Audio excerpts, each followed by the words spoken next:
you can see, at first I thought my PC is not gonna have the new operating system, and I was like, this can't be, I just upgraded my PC last year. But then I did some research and it turns out all I had to do is restart my PC and get into the BIOS settings. Then there in the Advanced tab I found the settings for the TPM and I turned it on.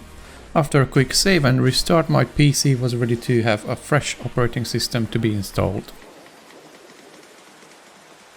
So if your PC is ready and compatible as well, then all you have to do is go to the following link from Microsoft and start downloading by clicking this button.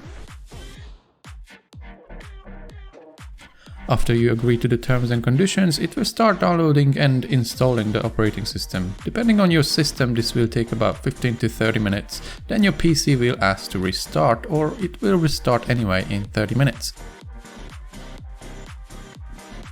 After the restart, it will take another while until you end up on the home screen. Just make sure you don't touch or turn off your PC. You will have to log in as you logged in before, either with your password or your PIN or whatever else you're using. It will take another few minutes to finish up installation, and then there we have it.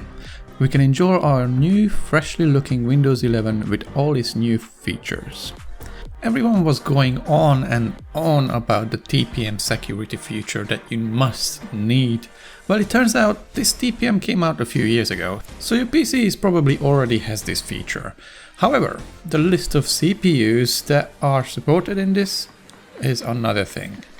Anyway, you can check the link in the description down below if yours is compatible with the Windows 11 or not.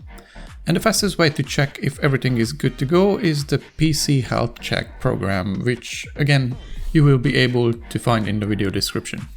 Leave a like if this video was helpful for you and subscribe if you are a fan. Thank you ever so much for joining me, and I will see you in the next one.